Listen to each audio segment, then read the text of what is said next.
Du coup, plus le temps va avancer, plus à un moment donné, on va se poser la question à savoir c'est lequel des trois qui va partir. Parce qu'aujourd'hui, on va être très sérieux. Mohamed Salah sur le marché des transferts, il vaut quelque chose. Sadio Mané, il vaut quelque chose. Bobby Firmino, il vaut rien. Non, franchement, il vaut rien. C'est une carte... c'est comme dans FIFA Ultimate Team, c'est-à-dire qu'il ne vaut pas cher. Franchement, il ne vaut pas très cher en ce moment, Bobby Firmino. Même s'il est très fort, même si c'est un bandit, on va être très sérieux. Aujourd'hui, Bobby Firmino en valeur marchande, commercialement parlant, c'est compliqué. Si tu prends 20 millions de Firmino, même tu dois remercier le bon Dieu. Sadio Mané, c'est incroyable. Ça fait un mois, franchement, je regarde les matchs de Liverpool, je ne comprends pas. Sadio, qu'est-ce qui se passe? Sadio passe son temps à rater. Sadio il rate des occasions que nous-mêmes on ne comprend pas. C'est-à-dire que Sadio, on ne peut pas dire qu'il n'est pas débrouillard. On ne peut pas dire qu'il n'a pas d'activité. On ne peut pas dire qu'il n'a pas l'intensité qu'il faut sur un terrain de football. On ne peut même pas dire que Sadio ne fait pas les replis défensifs quand il le faut. Sadio est un joueur, je dis bien, qui fait tout ce qu'il doit faire bien, sauf marquer des buts. Salam outsider, le débrief commence maintenant. Liverpool perd aujourd'hui 1-0 face à Leicester. On va être très sérieux, les Reds de Liverpool ne se sont pas gérés. Ils ne se sont absolument pas gérés. Voilà un match où aujourd'hui, si tu regardes bien, Liverpool aurait dû gagner pour plusieurs raisons. La première étant qu'ils ont fait 2-2 la dernière fois face à Tottenham avec un milieu de terrain qui n'est pas leur milieu de terrain. Il y avait des cas, je dis bien, de Covid. Il y avait des cas à cause de la pandémie. Il y avait des cas qui n'étaient pas là, les Van Dijk, etc. Et aujourd'hui, tu te rends compte que tout le monde est de retour et ils sont incapables, je dis bien, de concrétiser et de bien jouer. C'est pas normal. Le milieu de terrain était de retour. Fabinho, etc.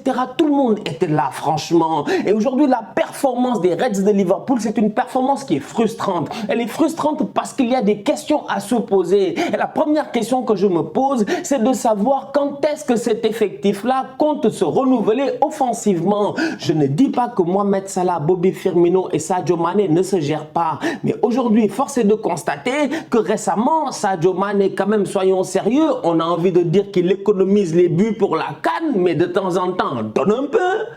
Sadio, ça fait quand même. Sadio, il rate des occasions, c'est pas normal. C'est un grand joueur. On ne peut pas l'attaquer sur l'intensité. On ne peut pas l'attaquer sur le talent. On ne peut pas l'attaquer sur ses replis. On peut l'attaquer sur absolument rien à part sur sa finition. Et en ce moment, Sadio Mané, sincèrement, on va être très sérieux. Sa finition laisse à désirer. Et aujourd'hui, ça coûte des points à Liverpool. Parce que Sadio, il doit claquer son but. Mohamed Salah a raté un penalty. C'est un fait qui est quand même rare. Parce que Salah rate rarement des penaltys. Cependant, la suite du penalty, le ballon touche la transversale. Mais attends un tout petit peu avant de sauter. Il est trop excité, il saute trop tôt. Il doit marquer du droit, il rate sa frappe. Mohamed Salah ne sait pas gérer, c'était un tapin de la tête qu'il a raté. Quand tu rates un tapin de la tête, on te traite de Luke de Jong. Donc aujourd'hui, franchement, on va être sérieux. Cette équipe de Liverpool-là, Jota, lui, j'en parle même pas. C'est-à-dire que Jota, lui, quand il faut sauter, c'est le premier. Alors là, lui, il est excellent de la tête. Ça se voit qu'à l'entraînement au Portugal, il saute avec Cristiano Ronaldo. C'est pas possible quand même. Cette équipe de Liverpool-là doit faire des efforts. Offensivement parlant, ils réussissent à se créer des occasions. Mais en termes de finition, ils sont anormalement décevants. Et c'est là où moi, aujourd'hui, j'ai envie de dire que cette équipe-là, j'ai l'impression... Certes, ils vont faire une bonne saison, il n'y a pas de problème, ne me méprenez pas dans mes paroles. Mais aujourd'hui, Liverpool, ils sont en fin de rouleau, ils ont déjà tout gagné. Ils ont déjà tout gagné, franchement. Quand tu vois même la manière à laquelle la direction a réfléchi, tu sais que la direction réfléchit dans un autre sens. Je vous rappelle que les Virgil van Dijk, là, ils sont arrivés après les Salah et les Mané. Ça ne les a pas empêchés, je dis bien, de renouveler le contrat de Van Dijk en premier. Donc Van Dijk a été renouvelé, Robertson a été renouvelé, Trent a été renouvelé, Henderson, je dis bien, on va être très sérieux, capitaine de ce club-là, Henderson, que tu renouvelles son contrat ou pas, il va aller où? Quel club va acheter Henderson? Donc du coup, les gars ont renouvelé tous ces gars-là défensivement, mais offensivement parlant, il n'y a aucun contrat qui a été renouvelé. Donc jusqu'à présent, aujourd'hui, on va être très sérieux. Dans un an, jour pour jour, Sadio Mané, Mohamed Salah et Bobby Firmino sont gratuits sur le marché des transferts. Franchement, on va être très sérieux. À partir de janvier prochain, pas cette année, pas janvier de cette année, mais janvier de l'année prochaine, ils sont gratuits sur le marché des transferts. Les gars, il leur reste 18 mois de contrat. Il faut renouveler, je dis bien, les contrats de ces joueurs-là. Le problème, il est simple, c'est que tous les trois, je parle de Salah, de Mané et de Firmino, tous les trois là en tant que tels, ils vont taper 30 ans cette saison. Donc Liverpool aujourd'hui, au-delà de perdre 1-0 face à Leicester et tout ça, moi je regarde l'équipe et je me rends compte que quand même Liverpool, il faut qu'on soit sérieux. Eux, quand ils galèrent, ils n'ont personne pour sortir du banc. C'est Origi, il sort une fois par année, c'est pas suffisant. Frère, on ne veut pas de Père Noël. On a besoin de gars qui sont, je dis bien, constants, qui sont là pour donner des cadeaux chaque mois. Mais Origi n'est pas là. Origi, il est là qu'en décembre. De temps en temps, il vient, il claque un but, il disparaît. Donc aujourd'hui, tu te rends compte que Liverpool, ils doivent mettre un but et ils n'ont personne qui doit rentrer. Et James Milner. Beaucoup de respect pour James Milner. Mais voilà, franchement, Bobby Firmino, il est là, il a été blessé cette saison, tout ça, tu sens que bon, voilà, il est un peu... Enfin, c'est compliqué, sincèrement. Surtout que Bobby Firmino, Détroit, parce qu'on va être sérieux, comme je dis, dans un an, Salah est gratuit, Mané est gratuit, Firmino est gratuit. Eh bien, Firmino, Détroit, c'est celui qui a la valeur marchande la plus faible. Vous-même, vous savez, Bobby Firmino, aujourd'hui, 20 millions d'euros même, c'est trop cher, malgré que le fait que le gars soit très très fort. Donc aujourd'hui, on va être très sérieux. Un boy comme Firmino, c'est lui qui va te coûter le moins cher. Donc c'est la raison peut-être pour laquelle il est en train de galérer sur le banc et que c'est Jota qui joue. Salah et Mané, tu ne peux pas les toucher. Mais à un moment donné, il va falloir renouveler leur contrat. Donc ça fait beaucoup de discussions au niveau de Liverpool, beaucoup de discussions pour savoir est-ce que tu renouvelles pour les vendre, pour acheter d'autres joueurs? Est-ce que tu renouvelles pour les vendre pour le futur? Une chose est certaine, c'est que leur temps, à mon humble avis, ensemble, ils l'ont déjà fait. Ils ont gagné quoi? Une Ligue des Champions, une première ligue, une autre finale de Ligue des Champions. Franchement, ils pondent Sergio Ramos sur Mohamed Salah. Donc on va être sérieux. Ils perdent 1-0 aujourd'hui face à Leicester. Et force est de constater qu'offensivement parlant, franchement, Liverpool, non seulement les stars, ceux qui doivent marquer, galèrent, mais en plus de galérer, aujourd'hui, il n'y a personne sur le banc pour changer la donne.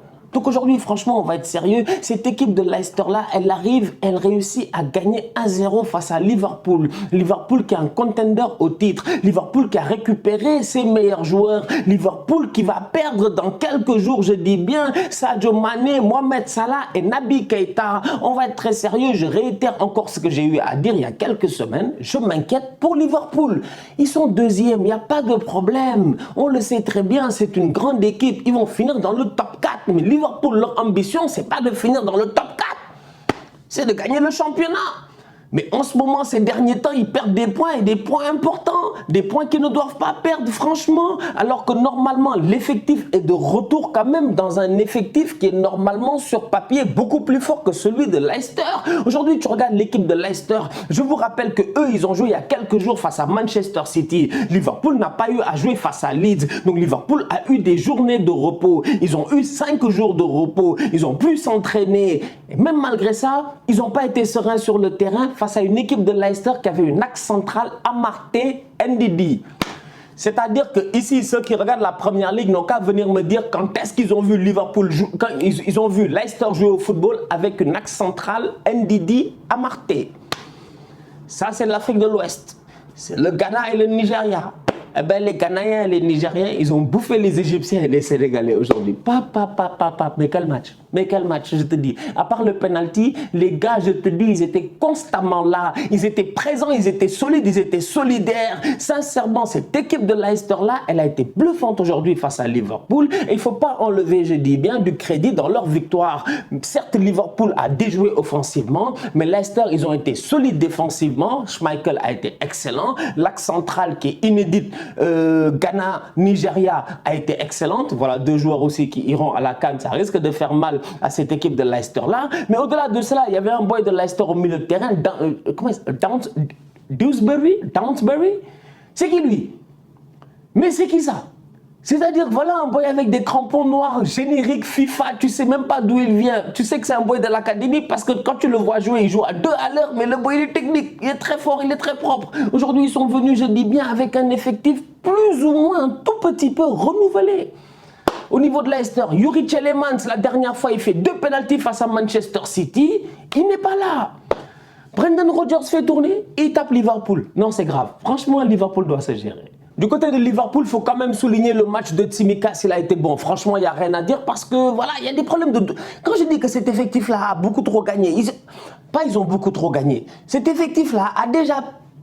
En fait, ils ont fait du chemin ensemble. C'est là où il y a un problème. Klopp, il arrive, il dit il va gagner le titre en 5 ans. Ça lui a pris, je pense, 4 ans, il gagne le titre. Mais entre-temps, il fait 2 finales de Ligue des Champions. Avec la même équipe, avec des Trent Alexander-Arnold, avec des Robertson, avec la même équipe, je dis bien. Petit à petit, cette équipe a été construite. Petit à petit, elle a commencé à devenir une équipe compétitive. Mais en étant compétitive, elle a immédiatement performé. Elle a performé en championnat. D'ailleurs, même, ils ont gagné un titre de Première Ligue. Ils auraient dû en gagner 2. C'est parce que City a été extraordinaire et que City a gagné, c'est pas City a gagné à 97 points ou 98 points. C'est pour dire à quel point Liverpool de Klopp a été construit sur des bases solides, claires, nettes et précises. Cependant, aujourd'hui, Klopp doit travailler sur le futur s'il veut rester encore un peu plus longtemps parce qu'il ne peut pas continuer à surfer avec la même ossature. C'est pas possible. C'est pas possible, sincèrement. Là, déjà, pour les prochaines semaines, tu vas perdre Salah, tu vas perdre Mané. C'est déjà 50 voire 60% de tes buts qui vont partir. Mais qui va marquer? Mais qui va marquer? Non, franchement, moi, Jota Firmino en attaque, ça ne me rassure pas. Je ne sais pas, on va voir ce que ça va donner, mais ça ne me rassure pas. Origi, comme j'ai eu à dire, intermittent du spectacle, il est pertinent, mais que de temps en temps. Donc aujourd'hui, Liverpool, sur le marché des transferts, à partir du 1er janvier, il faut qu'ils aillent chercher un boy. Il faut aller chercher un attaquant, il faut aller chercher un ailier, il faut aller chercher quelqu'un qui va essayer de dynamiter quelque chose offensivement. Parce qu'aujourd'hui, je suis désolé, tu ne peux pas, je dis bien, continuer et espérer être compétitif dans ce championnat-ci si offensivement parlant tu perds tes meilleurs attributs. Aujourd'hui, Jürgen Klopp est en train de travailler sur un futur et ça se voit. Défensivement parlant, comme j'ai eu à dire, tous les contrats pertinents ont été renouvelés. Les Alisson, les Van Dijk, les Trent, les Robertson, parce qu'il sait que sa défense, il n'a pas besoin de la toucher, il va garder la même défense sur les 3-4 prochaines années. Tsimikas, il est venu, il s'est installé, le boy franchement, il est bon. Donc du coup, tu te rends compte, Konaté, tout ça, il y a plein de petits qui vont venir se greffer à cette équipe-là, défensivement parlant. Mais devant, il y a Walou. Non, devant, il y a Walou. C'est parce que Salah, il marque les 80 buts saison, les 75 buts, je sais pas quoi, que tout le monde est excité. Il y a Walou. Franchement, c'est inquiétant. C'est inquiétant. Prochain match de Liverpool, c'est face à Chelsea. C'est compliqué. C'est juste avant que les gars aillent à la CAN. C'est le dernier match, je dis bien, qu'ils vont jouer. Les Salah, les Mané, les Keita. Est-ce qu'ils vont le jouer à 300%? Ça m'étonnerait. Tu vas jouer là-bas face à Chelsea, on te tacle, on te blesse, on vient de gâter tous tes espoirs, franchement. Rendez-vous dans l'année prochaine, le 2 janvier, pour le Chelsea-Liverpool. Ça promet. La famille, on se capte très bientôt pour un nouveau débrief. D'ici là, on continue à liker, on continue à partager, on s'abonne, on s'abonne, on s'abonne. On est ensemble, on reste en santé. Tous outsiders.